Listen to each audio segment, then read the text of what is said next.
4화 오늘은 장애인 과학자에 대한 얘기를 하겠습니다.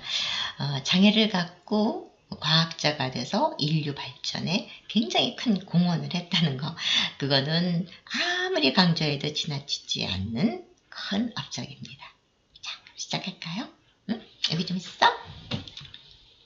여기. 역사에 큰 업적을 남긴 장애인 과학자 얘기입니다. 제가 이제 우주시대라고 얘기를 했지 않습니까? 이제 우주시대를 여는데 장애인 과학자들의 공이 너무너무 컸어요. 장애인 과학자들 아니면 우리는 아직도 우주시대를 맞이하지 못했을지도 모른다는, 그렇진 않겠지만 그런 생각도 해봅니다. 미국과 소련이 보이지 않는 우주 전쟁을 벌이고 있었어요. 누가 먼저 우주를 정복하느냐. 이거에 대해서 헤게모니가 달라지는 거니까. 그래서 모두들 미국이 승리할 것이라고 점쳤습니다. 여러 가지로 발전이 많이 됐으니까. 근데 소련이 우주를 선점합니다. 그렇게 된 데는 소련에는 폰트리아긴이라고 하는 수학자가 있었기 때문입니다. 이 레프 폰트리아긴, 이 사람은 14살 때 폭발사고로 실명을 한 시각장애인입니다. 그런데 그가 1952년에 제어 이론이라는 것, 그러니까는 이 우주로 가는 거는 뭐 쭉 가는 것도 중요하지만 그거를 좀 제어해주는 이론도 중요한데, 미국은 이 제어 이론이 아직 그때까지 구축이 되지 않았던 거였어요. 그래서 이 제어 이론으로 인공위성을 안착시키는데 성공합니다. 그리고 또 우주 탐험의 단초를 마련한 프랑스 과학자 콘스탄틴 tsiolkovsky가 청각장애인이라는 사실도 주목해야 합니다. 9살 때 홍역으로 청각장애가 생겼는데요. 줄 베른이 쓴 지구에서 달까지라는 소설을 읽고 우주에 관심을 가졌대요. 참, 소설이라는 게 이렇게 큰 역할을 합니다. 저도 글을 읽으면서 감동을 많이 하지만, 상상도 많이 하게 되지만, 문학은 상상력을 키워서 우리 사회를 변화시키는 힘이 됩니다. 여러분들 소설책 좀 많이 읽어주세요. 근데 정규교육을 받지 못해서 독학으로 물리학과 천문학을 공부하지만 드디어 자기가 가장 좋아하는, 진짜 우주에 관심이 생겼다고 하니까 우주 비행 이론의 개척자가 됩니다. 논문을 수십 편씩 써내는 거예요. 이 tsiolkovsky는 세계 최초로 우주 정거장이라고 하는 것을 고안한 사람이에요. 그리고 인공위성을 연구한 선구자입니다. 이 tsiolkovsky는 정말 우리가 꼭 외워둬야 될 사람이에요. 이 우주를 여는 데 있어서 이 사람을 빼놓고 나서는 생각할 수가 없었잖아요. 그래서 우주 정거장을 고안했고 인공위성을 연구한 선구자라는 거. 그다음에 우주 공간을 넓힌 사람. 우주 공간, 옛날만 하더라도 우주가 유한하다 이렇게 생각했는데 아니다, 무한하다 이렇게 넓힌 사람은 바로 스티븐 호킹입니다. 우주 발전에 많은 업적을 남겼죠. 호킹은 케임브리지 대학 박사과정 때 루게릭병이 생겼는데요. 장애가 점점 심해지는 중증 장애 속에서도 연구를 활발히 했어요. 그래서 우주 공간이 무한하다는 것을 밝혀냅니다.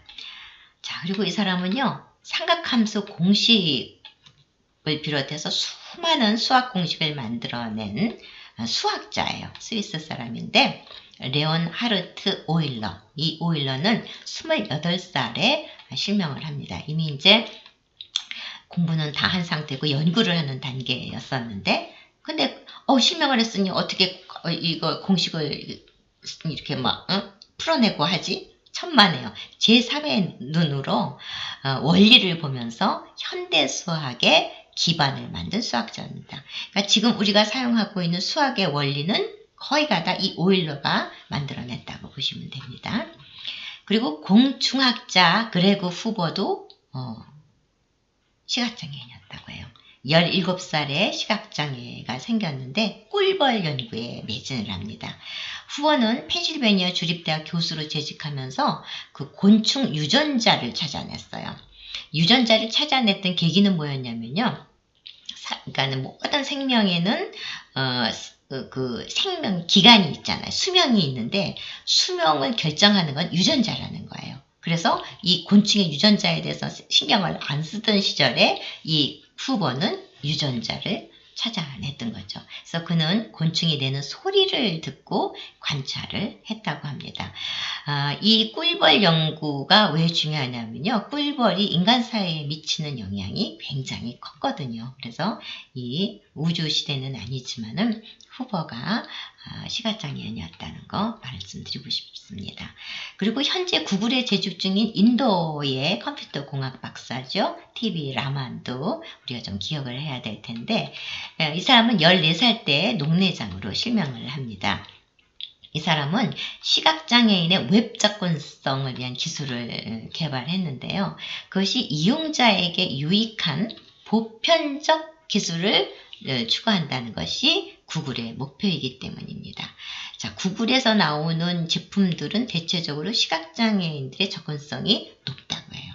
자, 우리나라 회사에서는 시각장애인이 몇 명이나 된다고 우리가 그것까지 생각하면서 거기다 돈을 쏟고 시간을 이렇게 허비해 이렇게 생각하지만 구글은 그것이 아니라 보편적 기술, 누구나 다 쓸 수 있는 거, 장애가 있건 없건 나이가 많아서 좀 새로운 기술을 받아들이기 어렵건 나이가 어려서 쉽게 되건 상관없이 모든 사람들이 다 할 수 있는 것을 찾아냈다는 거죠.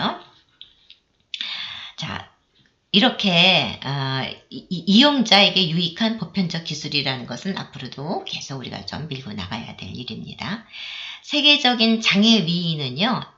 137명을 제가 찾았어요. 이거는 제가 직접 찾을 수 있었습니다. 왜냐하면 수많은 자료들을 찾다 보면 거기에 인물이 한두 명씩 나오는데 그 사람이 장애와 관련된 그것이 멘트가 나오면 그 사람을 찾아갖고 또 계속 그 사람을 이렇게 추적하게 됩니다. 물론 자료를 통해서죠.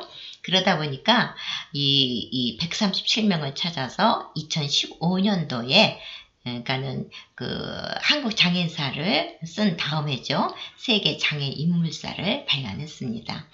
다양한 분야에서 능력을 발휘하면서 인류 발전에 기여한 세계 장애인들이 굉장히 많다는 것을 알 수 있습니다. 정말 이 사람들이 장애를 가졌다는 것에 대해서 여러분들 무척 많이 놀라셨을 거예요. 자, 다음에는 정치에 이제 과학자를 했으니까 정치에 영향을 보였던 장애 정치인들을 살펴볼 텐데요. 한국의 장애 정치인은 뺐습니다. 왜냐하면 또 잘못 설명할 수도 있기 때문에 그래서 외국의 정치인들을 소개해 드릴게요. 콜 지쳤어?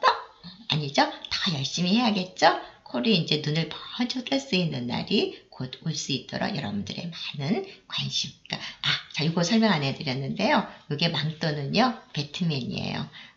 동심에는 모든 것 다 호기심이 있다고 하는데 우리 콜도 슈퍼맨이 되고 싶은 그런 욕심과 동심을 가지고 있습니다.